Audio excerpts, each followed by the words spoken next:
Okay, assalamu alaikum to all of you. Kindly check audibility and visibility. जल्दी से text करो. Am I audible to you? Am I visible? I mean to say, is board visible? And am I audible? जल्दी.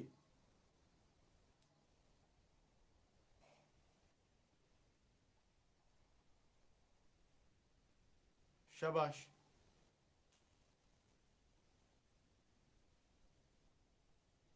जल्दी बेटा. I am waiting for your response so that we will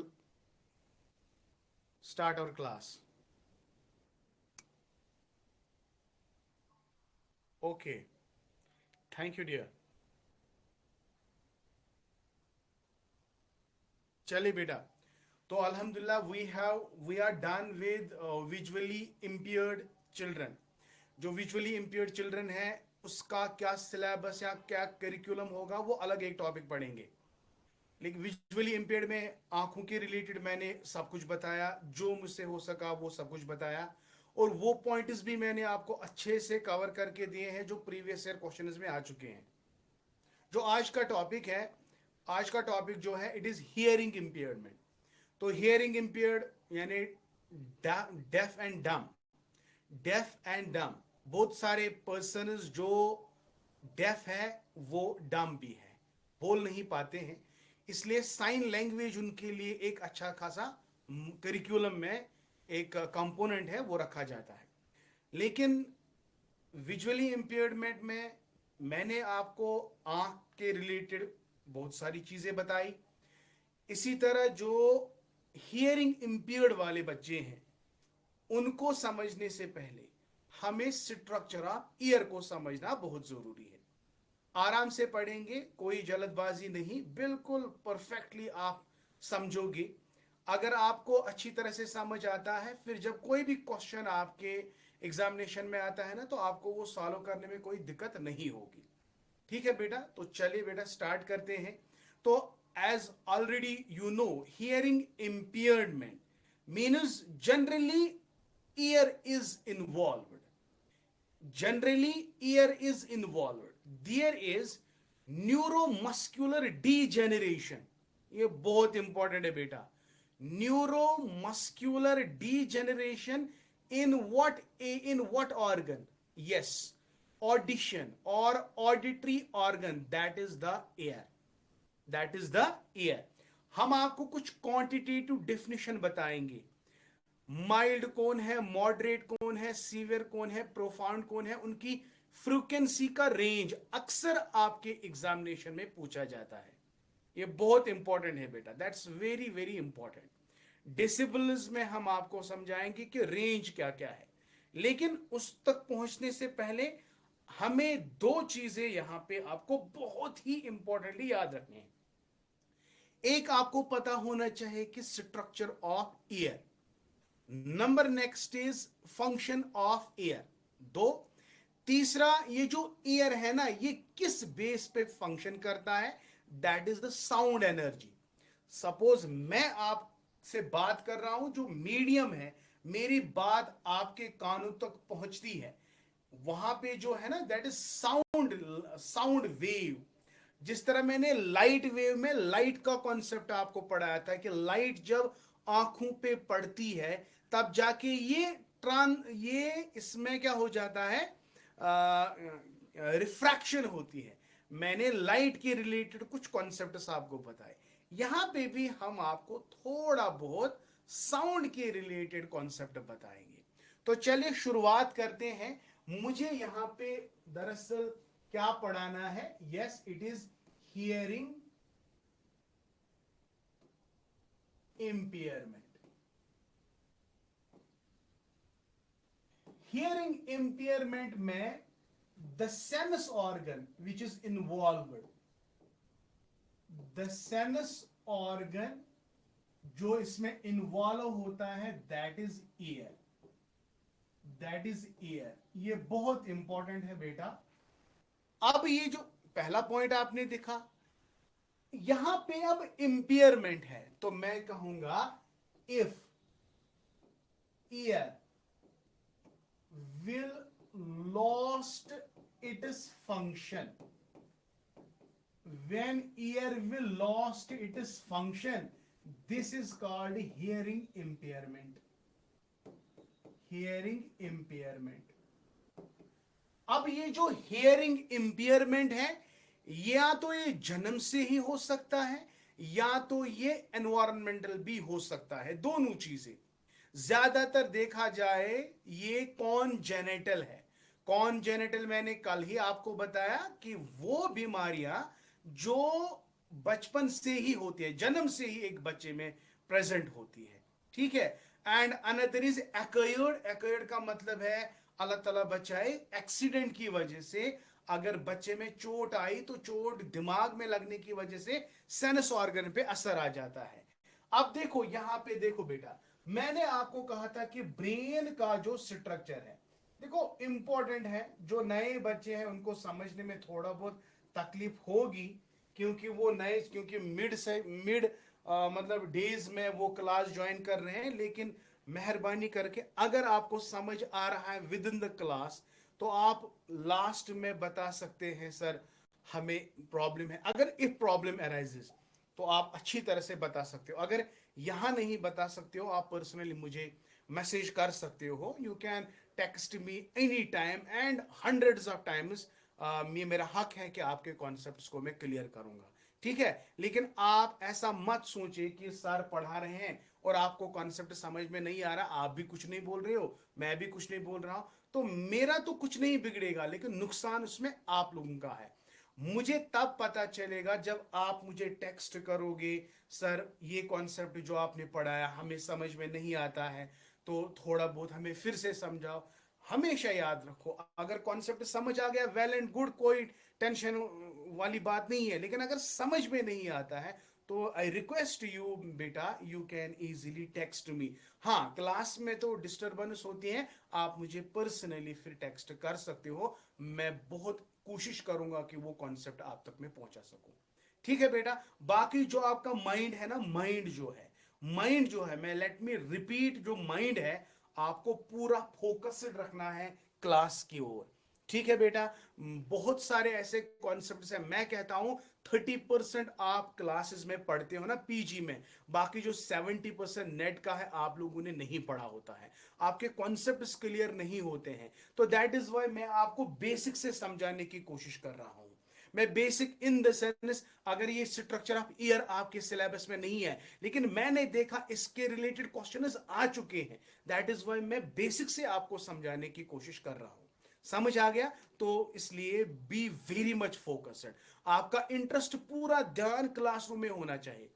बहुत सारे बच्चे क्या करते हैं, रजिस्ट्रेशन की फी भी अल्हम्दुलिल्लाह भरा, लेकिन फिर वो मेरे रिकॉर्डेड लेक्चर्स का वेट करते हैं। वो गलत बात है बेटा। अगर आप लोगों ने फी भरा है तो आप क्यों नहीं लाइव लेक्चर देते हो? आपको लाइव लेक्चर देना है, उसके बाद आप रिकॉर्डेड देखते हो, तो वहां पे थोड़ा बहुत डिफरेंस होगा।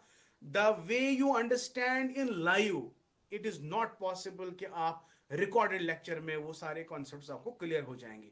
तो बेहतर यही है आप लाइव क्लासेस हमेशा अटेंड करो, और हमेशा देखो कि दिमाग आपका कहाँ की ओर होना चाहिए, लेक्चर की ओर होना चाहिए। उम्मीद करता हूं कि ये वाला पॉइंट आपको समझ आ गया।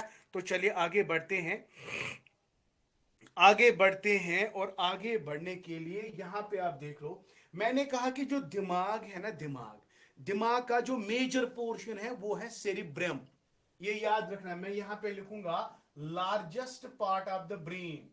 लार्जेस्ट पार्ट जो है ब्रेन का वो है सेरिब्रम, और सेरिब्रम का दूसरा नाम है सेरिब्रल कॉर्टेक्स। सेरिब्रल कॉर्टेक्स, ये याद रखना है बेटा, याद रखना है, क्योंकि it is related with our syllabus. हमने सेरिब्रल पैल्सी वाला कॉन्सेप्ट आपको पढ़ा, this is very much related with our brain. क्योंकि अक्सर जो बीमारियां हैं, न्यूरोमस्कुलर डिसऑर्डर मैंने पढ़ाए, न्यूरोसाइकोलॉजिकल डिसऑर्डर मैंने पढ़ाए, ये नाम मैंने आपको बताया, इसलिए ये दिमाग का स्ट्रक्चर आपको एटलीस्ट पता होना चाहिए। दिमाग का जो बड़ा स्ट्रक्चर है दैट इज सेरिब्रम, और इसके चार खाने हैं, लोब्स। वन लोब, पतिम गो ब्याख, पेठिम गो ब्याख, साइडन गो ब्याख, ये याद, ये याद रखना। देखो ये वाला जो है इट इज फ्रंटल लोब। मैं बार बार ये बोल चुका हूं, लेकिन मैं रिपीट कर रहा हूं क्योंकि बहुत सारे बच्चों ने नए से क्लासेस को ज्वाइन किया है। नंबर नेक्स्ट पॉइंट जो यहां पे है, it is occipital lobe. Very nice, it is occipital lobe. ये वाला जो है ये कानों के नजदीक जो है टेम्पोरल लोब, और ये जो ऊपर वाला हिस्सा है दैट इज पैरेटल लोब। अब देखो चूंकि हम क्या पढ़ रहे हैं, हम हियरिंग इंपियरमेंट पढ़ रहे हैं। मैंने अभी कहा ये जो हियरिंग लॉस है, या तो ये जन्म से होगा या तो ये एक्सीडेंट की वजह से होगा। अगर ये जन्म से होगा तो it is called by birth, इनेट और कॉन्जेनिटल। कोई शायद समझ आ गया? Very good. अगर ये एक्सीडेंट की वजह से हुआ तो ब्रेन के किस हिस्से में चोट आने की वजह से इंसान में हियर लॉस हो सकता है? सिनस ये जो टेम्पोरल लोब है ये कान के नजदीक है, ये वाला, ये वाला, ये this is called temporal lobe, this is called temporal lobe. तो टेम्पोरल लोब में सिंस कान इज वेरी मच नियर, अगर एक्सीडेंट की वजह से टेम्पोरल लोब में चोट आ गई तो इंसान का हियर लॉस हो सकता है। Here here it is not here must must, it is here loss, यानी इसके सेंसेशन ऑफ ईयर लॉस हो सकता है। इसी तरह मैंने आपको कहा अगर मैं ऑक्सीपिटल लोब की बात करूंगा, ऑक्सीपिटल लोब विजन को कंट्रोल करता है। याद रखो, याद रखो, विजुअल इंपियरमेंट जो है ये भी कॉन्जेनिटल हो सकता है, लेकिन चोट खाने की वजह से ऑक्सीपिटल लोब में अगर चोट आ गई तो इंसान की बीनाई चली जाएगी, यानी इंसान का जो ये लॉस है ना, विजन, विजन लॉस हो सकता है। क्यों? क्योंकि ऑक्सीपिटल लोब में चेंज आ, ऑक्सीपिटल लोब हमारे आईज को कंट्रोल करता है बेटा, ठीक है। It gives sensation to the vision, sensation to the vision, ये याद रखेंगे। बाकी ये जो मेमोरी लॉस है, आपकी इंटेलिजेंस, आपके इमेजिनेशन, आपका वगैरह लर्निंग, वो फ्रंटल लोब। और बाकी जो क्यूटेनियस सेंसेशन, ऑलिफैक्टरी सेंसेशन, गैस्ट्रेटरी फंक्शन, वो पैराइटल लोब का काम है। तो सुनो बेटा, चूंकि आपके सिलेबस में दो चीजें पढ़नी है, वन इज हियरिंग इंपियरमेंट, तो इसके लिए आपको टेम्पोरल लोब को याद रखना है। याद रहा बेटा? और नंबर नेक्स्ट इज आपका हियरिंग इंपेयरमेंट के बाद आपका विजुअल इंपेयरमेंट है, उसके लिए ऑक्सीपिटल लोब इज रेस्पॉन्सिबल। भाई इतना आपको याद रखना है, याद रखना पड़ेगा। अगर याद नहीं रखोगे तो फिर मैं क्या कर सकता हूं बेटा, ठीक है। आपका दिमाग यही भी होना चाहिए। तो चले भाई, समझ आ गया सर कि हियरिंग इंपेयरमेंट में अगर इंसान में हियरिंग सेंसेशन ऑफ ईयर नहीं है, या तो ये पार्शल है या तो ये माइल्ड है, मॉडरेट है, आगे इसका रेंज हम बताएंगे। Let me tell you, range अक्सर एग्जाम में पूछा जाता है, ये याद रखना है। नॉर्मल ईयर के लिए क्या रेंज होना चाहिए इन डिसिबल्स, तो फिर सीवियर, मॉडरेट, प्रोफाउंड, इनमें कितना रेंज हो सकता है वो हम आपके साथ आगे डिस्कस करने वाले हैं। यस माय डियर, तो प्लीज मेहरबानी करके आप याद रखेंगे। देखो, अब ये जो हियरिंग इंपियर्ड है, हियरिंग इंपियर्ड का मतलब जो है, हियरिंग इंपियर्ड का मतलब है हियरिंग लॉस। तो इंसान के अंदर हियरिंग लॉस, देखो ये वाला काफी इंपॉर्टेंट है, ये हियरिंग लॉस, ठीक। अब ये जो हियरिंग लॉस है, याद रखेंगे, दिस इज ये वन होगा ये three, this is very very important. There is a classification of hearing loss, there is a classification of hearing loss. फिर मैं आगे आपको स्ट्रक्चर अब भी पढ़ाऊंगा, आपको टेंशन लेने की जरूरत नहीं है। Conductive hearing loss, one is conductive hearing loss, मैं एच एल लिखूंगा बेटा। What is first one?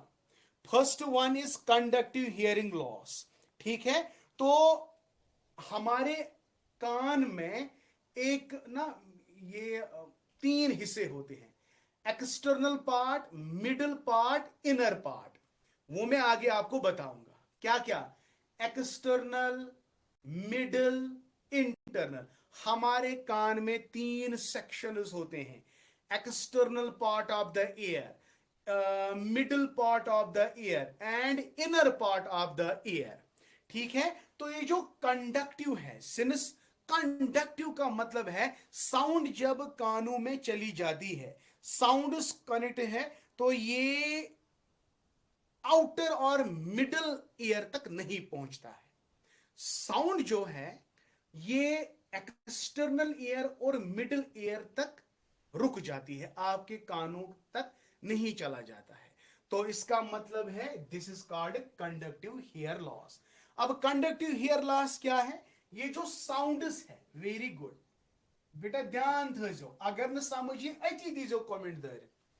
Conductive hearing loss का मतलब क्या है? यम जन साउंड्स आर प्रिवेंटेड, यानी इनको रोका जाता है, देयर इज रुकावट, प्रिवेंटेड, उनको रुकावट पैदा होती है किसमें? एंटरिंग आउटर और मिडिल ईयर, एंटरिंग आउटर और मिडिल ईयर, मिडिल ईयर। फिर बाद में मत कहना हमें खबर नहीं थी। कंडक्टिव हियरिंग लॉस का मतलब है साउंड जब आ गई तो वो उसको हमारे कानों में जाना है, लेकिन ये रुकावट पैदा होती है कहां पे? एक्सटर्नल ईयर और मिडिल ईयर, यानी साउंड गेट इज प्रिवेंटेड। ये साउंड ही आई प्रिवेंट कर रही है, साउंड ही आई मतलब रुकावन, तो ये हमारे कानों के अंदर नहीं जाएगी और दिमाग के साथ ये कनेक्ट नहीं कर पाएगी। तो इसका मतलब है वो पर्सन जिसमें एक्सटर्नल साउंड प्रिवेंशन की वजह से हियर लॉस है, इसको हम कहते हैं कंडक्टिव हियरिंग लॉस। ये रिसेंटली क्वेश्चन आ चुका है, दैट इज वाई मैंने इसको यहां पे वेरी वेरी वेरी इंपॉर्टेंट नाम लिखा। ठीक है बेटा, तो कंडक्टिव के बाद आपके पास है sensory neural. Yes, sensory, sensory neural loss, this is very simple and understandable. तो कंडक्टिव हियर लॉस आपको समझ आ गया, एक्सटर्नल इंटरनल ये सॉरी मिडिल लेयर में साउंड प्रिवेंट होना। Another is now sensory neural hearing loss. अब ये inner ear does not function properly. Yes, inner ear, inner ear, inner ear does not function properly, does not function properly। हम इसके बाद आपको ये inner ear में कौन कौन से चीजें होती है, एक्सटर्नल और मिडिल लेयर में क्या क्या चीजें होती है, तो वो हम आपके साथ डिस्कस करेंगे। तो पहला हियरिंग लॉस सर दो तीन किस्म का है। One is called as conductive hearing loss, another is sensory neural loss, another is central auditory, central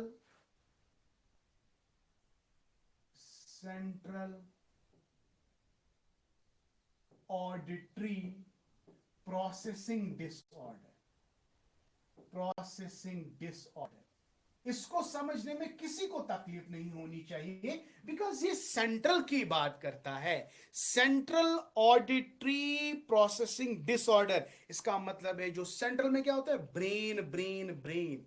अब ये दो जो है ये स्ट्रक्चर ऑफ ईयर के साथ रिलेटेड है, लेकिन जो सर सेंट्रल ऑडिटरी प्रोसेसिंग, तो ये ब्रेन की बात करता है। तो ब्रेन में वो कनेक्शन ही डेवलप नहीं होता है जिससे एक बंदा सुन सके। समझ आ गया बेटा? तो यहां पे जो है brain is unable to interpret the signals, brain is very good, brain is unable to interpret the sound signals, the sound signals. ठीक है बेटा, अगर इसके बाद भी आपको समझ में नहीं आ रहा है तो बेटा आपका ध्यान कहीं और है, आपका ध्यान यहाँ की ओर नहीं है। कंस आज ध्यान है मे वह बत त्रावन मे हुमन सुन दुन कह तमिस ध्यान तुकन तमिस कत यी पत समझ। अमिक मतलब क्या गो, ब्रेन कर प्रोसेस तमिस तमिस सर क्या वन, आपको सुनना है ना। तो अब अगर आपका ध्यान किसी और की तरह होगा तो मेरा लेक्चर आपको समझ में नहीं आएगा, अगर आप मेरी क्लास में नहीं हो। उम्मीद करता हूं कि बेटा ये वाला पार्ट आपको समझ आ गया, और ये कुछ मतलब किसी भी सूरत में इसको आपने ना भूलना नहीं है, क्योंकि इसमें ना बहुत बार क्वेश्चंस आ चुके हैं। तो लेट मी टेल यू, जो हियरिंग इंपियर्ड है, हियरिंग लॉस तीन किस्म का है। Two are related with structure of ear and one is related with the dysfunctioning of the brain, right? तो अगर मैं conducive HL की बात करूंगा, it is the external ear that prevent the sound signal. Good, very good. And so far as sensory neural loss is concerned, it is the inner layer of the ear, inner structure of the ear, that do not function properly, And sir, the third one, central auditory processing disorder. ये वो disorder है, ये वो बीमारी है कान की जिसमें brain signal को इंटरप्रेट नहीं करता और जिसकी वजह से आंखों की जो सेंसेशन है वो कंप्लीटली शट हो जाती है। समझ आ गए बेटा? तो आगे बढ़ते हैं। यस सर, आगे बढ़ेंगे इंशाल्लाह। ओके, तो चलिए बेटा, अब देखो हमारे पास समझने के लिए आपको क्या करना है, स्ट्रक्चर ऑफ ईयर को समझना है। Yes, structure of ear, structure of ear. तो before I start structure of ear, I need your comment कि बेटा आप लोगों को समझ आ रहा है? Are you really enjoying the class और you are anywhere else? Comment करके पहले बताओ, फिर उसके बाद हम स्टार्ट करेंगे। जल्दी बताएंगे, जल्दी बताओ बेटा। यस, जल्दी बताए, are you enjoying the class और सारी करें कमेंट।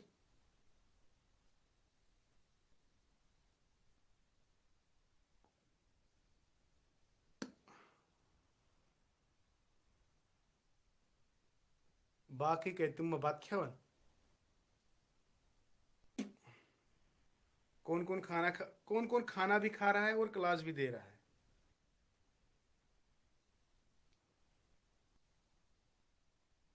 आप लोग खाना भी खा रहे हो, क्लास भी दे रहे हो, कि खाली क्लास दे रहे हो? यस, कोई जवाब नहीं दे रहा है।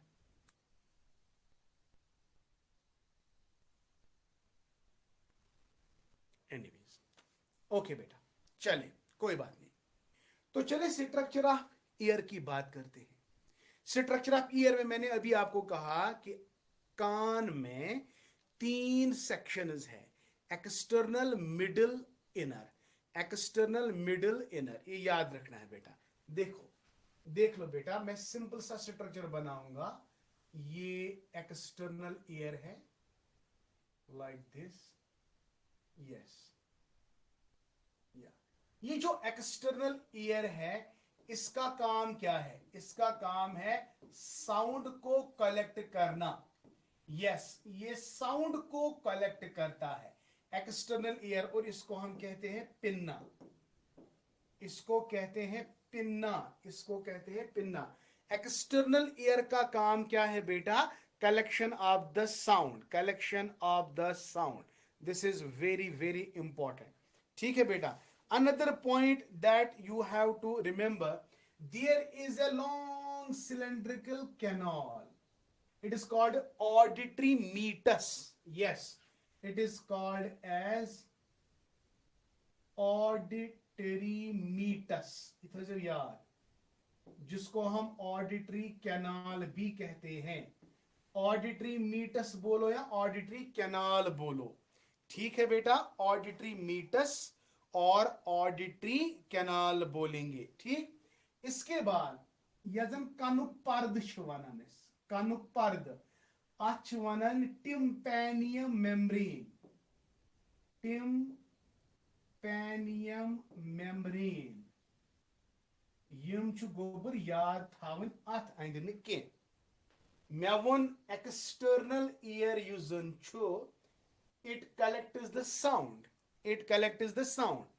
पताव मिडिल ईयर, मिडिल ईयरस मन छु ऑडिटरी मीटस, यत जन छु ब्याक नाव वनन ऑडिटरी कैनाल, ऑडिटरी कैनाल। और इस ऑडिटरी कैनाल के एंड पे, एक्सट्रीम एंड पे, there is a membrane that is called ear drum. Ear drum को ही कहते हैं टिम्पैनियम मेम्ब्रेन, या टिम्पैनिक बोलो या टिम्पैनियम बोलो, tympanic membrane. Is that clear to you my dear? तो ये हो गया, देखो ये हो गया मिडिल एयर, ये आ गया आपका मिडिल एयर, ठीक है।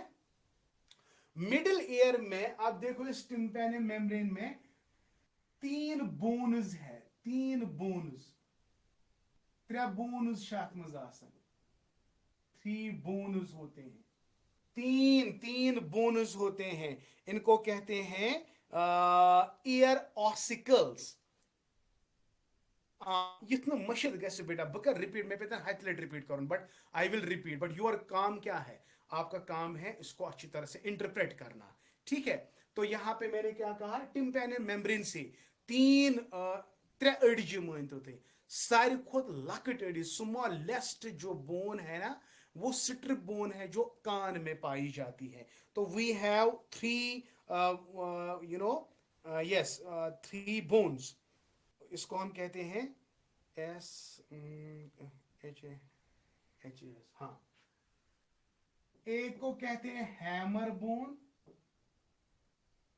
एनविल एंड स्ट्रप, या स्ट्रिप बोलो, STRISTIRUUP, STRIUP, स्ट्रिप बोन, ठीक है। इसका दूसरा नाम है malleus incus स्टैपिस।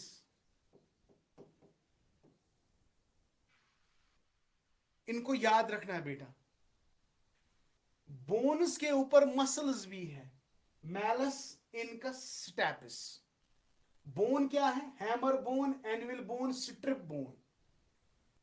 H has MIS miss, तो था जो याद हैज मिस, आप इसको कैसे याद रखेंगे, ऐसे ऐसे, has miss, hammer anvil stirrup, malleus incus stapes, malleus incus stapes, has miss आप याद रखेंगे, हैज मिस आप याद रखेंगे प्लीज।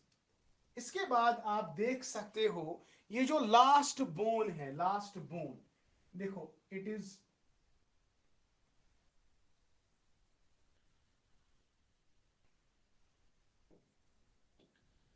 अब देखो जो थ्रोट, अगर हम कानों में दवाई डालते हैं ना, तो कभी कभी वो यहां से आ जाता है ना, हिट स्किन नियर। और ये जो कैनाल है जो थ्रोट के साथ कनेक्टेड है, this is called Eustachian tube, Eustachian tube. थोड़ा बेटा सब्र रखना है, थोड़ा बहुत पेशेंस दिखानी है, थोड़ा बहुत अटेंशन दिखाना है, तो आपको धीरे धीरे सब समझ आएगा बेटा, प्लीज। अब देखो ये जो ये वाला है, ये वाला यहां तक मिडिल एयर है। अब ये धीरे semi circular canals, semi circular canals में आप यहां पे देख सकते हो there are some hair like structures, और इन हेयर लाइक स्ट्रक्चर को कहते हैं कॉकलिया। इस सभी ओवल शेप्स को कहते हैं कॉकलिया, एंड इन हेयर स्ट्रक्चर्स को कहते हैं, एक मिनट देखो, ये स्टेप्स के बाद, ये जो एनुअल स्टेप्स के बाद ये ओवल राउंड शेप्ड हो जाती है लाइक दिस, और इस सेमी सर्कुलर कैनाल वाले पोर्शन को कहते हैं कॉकलिया। क्या कहते हैं बेटा, यस इनको कहते हैं कॉकलिया, कॉकलिया, ओके। कॉकलिया के अंदर एक सेमी फ्लूइड लिप जैसा प्रेजेंट होता है, इसको हम कहते हैं पेरिलिम्प, LYMPH, पेरिलिम्प। थोड़ी देर के आधे घंटे के लिए बायोलॉजी बायोलॉजी के स्टूडेंट्स बनो बेटा, आधे घंटे के लिए बायोलॉजी के स्टूडेंट्स बनो। आपको आपको दिखाना है कि यस हम बायोलॉजी पढ़ सकते हैं, ये कोई मसला नहीं है, ये हमारा ही हिस्सा है, क्यों नहीं पढ़ेंगे। हाँ, तो थोड़ी देर के आप में आपके अंदर एक कॉन्फिडेंस लाओ, तो आप गो कि we can study the biology, ये कौन सी बला है बायोलॉजी, हम पढ़ सकते हैं, हम आँख का स्ट्रक्चर पढ़ सकते हैं, ब्रेन का स्ट्रक्चर पढ़ सकते हैं, कानों का स्ट्रक्चर पढ़ सकते हैं, सब कुछ पढ़ सकते हैं। वैसे शायद सर जो पढ़ाएगा वो पढ़ सकते हैं, बस इतना याद रखो, शायद सर जो पढ़ाएगा वो हमें पढ़ना है, जो मैं पढ़ाऊंगा वो आपको पढ़ना है। तो कॉकलिया देखो यहाँ पे हेयर लाइक स्ट्रक्चर्स होते हैं, और इनको कहते हैं ऑर्गन ऑफ कोटी, ऑर्गन ऑफ कोटी।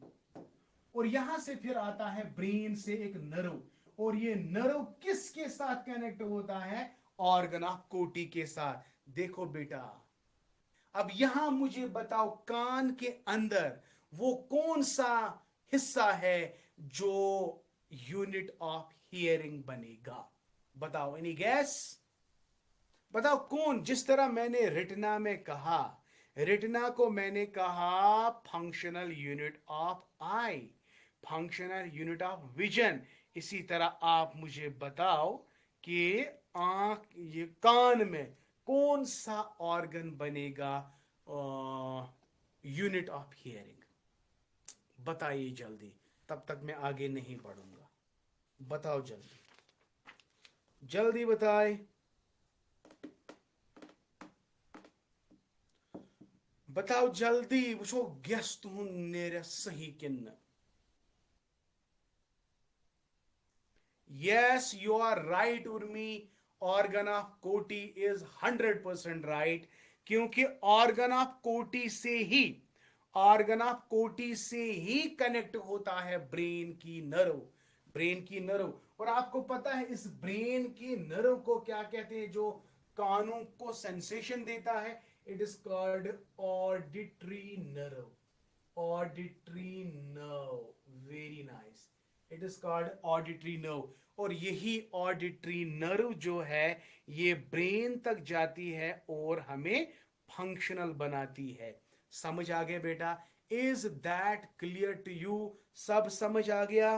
ओके, तो this was about what? Structure of ear. आपको लेट मी टेल यू, दो क्वेश्चन आ सकते हैं, दो क्वेश्चन आ सकते हैं। एक क्वेश्चन मैंने अभी कहा, देखो, अगर कंड्यूसिव हियर लॉस किस में आएगा? इस वाले पोर्शन में। देखो अभी जो मैंने पढ़ाया आपको, ये वाला कंड्यूसिव हुआ। भाई बोलो भाई, ये वाला कंड्यूसिव हुआ। और ये सेंसरी न्यूरल, कौन सा? इनर वाला सेंसरी न्यूरल। लेकिन जब ब्रेन की बात आएगी, that will be central auditory processing disorder, processing disorder. समझ आ गया बेटा? इतना क्लियर है? यस सर, आगे बढ़े। Yes, I will move forward. इसके बाद जो थोड़ा बहुत देखो, मैं ये क्यों आपको पढ़ा रहा हूं, इस तरह क्यों पढ़ा रहा हूं, बायोलॉजी भी ला रहा हूं, बीच बीच में फिजिक्स के कॉन्सेप्ट ला रहा हूं, क्योंकि जितने भी लेक्चर्स में दे रहा हूं वो लेक्चर्स ऐसे नहीं है। मैंने पूरी तरह से पेपर्स को एनालाइज किया। अगर अगर 10 साल में एक ही बार स्ट्रक्चर को लेकर क्वेश्चन आया ना, मैं वो पूरा पढ़ाऊंगा। इसलिए मैंने पूरे पेपर को एनालाइज किया। स्ट्रक्चर ऑफ ईयर में क्वेश्चंस पूछे गए, स्ट्रक्चर ऑफ ईयर में क्वेश्चंस पूछे गए, हाँ, साउंड वेव में और लाइट वेव के अंदर क्वेश्चंस पूछे गए। That is why I am here to teach you sound B, structure B, and जो आपके सिलेबस में है वो भी। ठीक है, तो this is what we called as to build your base from the basics, from the basics. तो चलिए बेटा, हम, अगर मैं वर्किंग ऑफ ईयर करूंगा ना, वर्किंग, तो ईयर कैसे वर्क करता है? It is based on the principle of the sound. अब हमें साउंड वेव को समझना है। मैं ज्यादा इसमें नहीं बताऊंगा, सिंपल टू द पॉइंट मैं आपको बताऊंगा। There are psychological dimensions of the sound, and there are some physical what we called as physical properties of the sound. तो देखो बेटा, साउंड जो है it is an energy. Sound is nothing but it is energy. But it is energy. It travels from one medium to another medium. तो याद रखेंगे, sound needs a medium. Sound needs a medium. Sound needs a medium. याद रखिए, solid में ज्यादा पर चलेगी, solid में ज्यादा है, ठीक है, लिक्विड में कम है, और गैस में इससे कम। तो ज्यादा साउंड कहां पे चलती है? सॉलिड्स हैव ना, velocity of sound, velocity of sound is more in solids, is more in solid. इसे याद रखना है, सॉलिड्स में ज्यादा है, सॉलिड्स में ज्यादा है as compare to liquid, as compare to gas. ठीक है, solids are more superior in, ये पॉइंट इंपॉर्टेंट है, याद रखेंगे। अब देखो साउंड के दो कैरेक्टरिस्टिक्स हैं।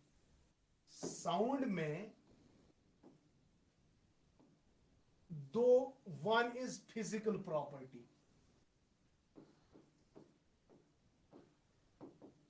Physical property, another is psychological property, psychological property. बेटा मैं I mention only the name, मुझे यहां पे एक्सप्लेन नहीं करना है कि क्या है क्या नहीं है, मुझे वो एक्सप्लेन नहीं करना है। जब हम फिजिकल प्रॉपर्टी की बात करते हैं तो हम कहेंगे ये जो साउंड है ना, it is a mechanical wave, it is a mechanical और लॉन्गिट्यूडनल वेव। इसमें वेव लेंथ होती है, तो याद याद वन के, इसमें फ्रीक्वेंसी होती है, इसमें एम्पलीट्यूड होता है, इसमें वेव लेंथ होती है। बेटा याद रखा, याद, इसमें टाइम पीरियड होता है, इसमें टाइम पीरियड होता है। तो ऐसो नाइन्थ स्पोर्टमुल क्रेस्ट ट्राफ, आपने नाइन्थ, और height of the crest, height of the trough, it is amplitude. ये complete crest and complete trough form a complete wave, और क्रेस्ट और ट्रफ के दरमियान जो डिस्टेंस होती है उसको हम वेव लेंथ कहते हैं, वो लेमड़ा से हम मेजर करते हैं। लेमड़ा, लेमड़ा इसको कहते हैं लेमड़ा। तो एक सेकंड में कितने वेव्स बनेंगे उसको कहते हैं time period.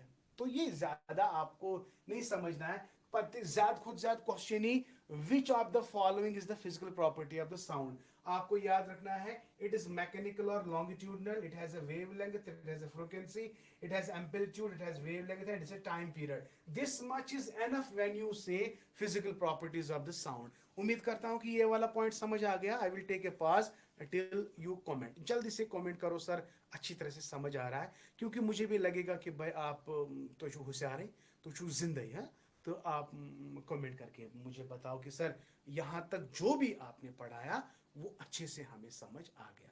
Please I need your comment बेटा, जल्दी।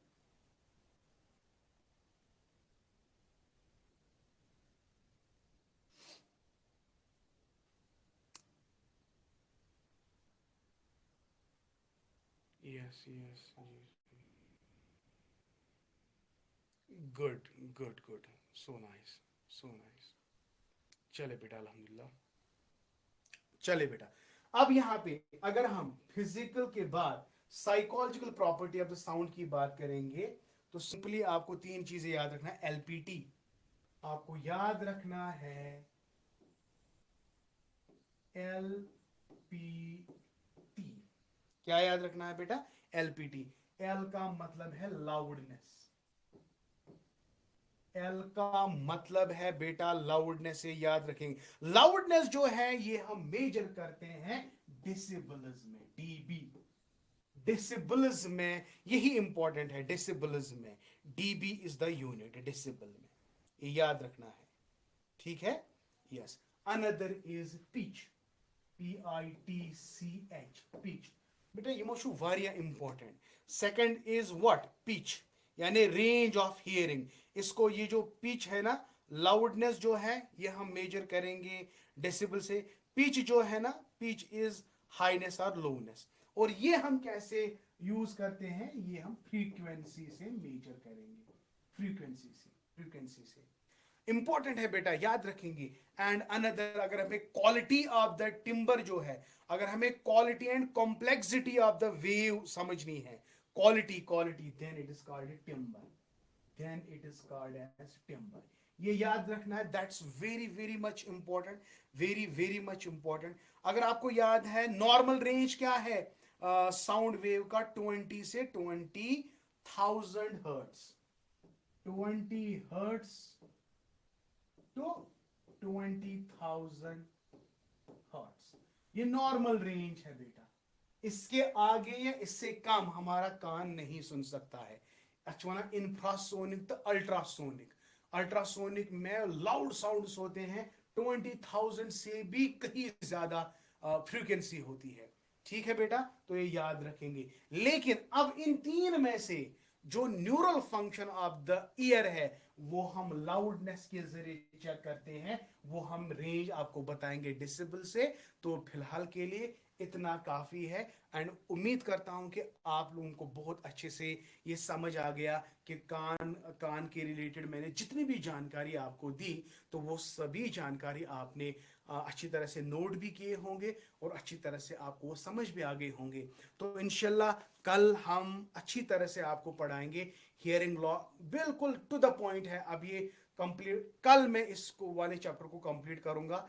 एक तो इसमें हम लाएंगे सिलेबस क्या रहेगा, सॉरी आई मीन टू से है ना, क्या कहते हैं, curriculum for disabled children as well as visually impaired children के लिए क्या करिकुलम है, तो वो भी हम आपके साथ डिस्कस करेंगे। फिलहाल के लिए इतना ही, तो दीजिए इजाजत। अस्सलाम वालेकुम। बी खुदा सवाल।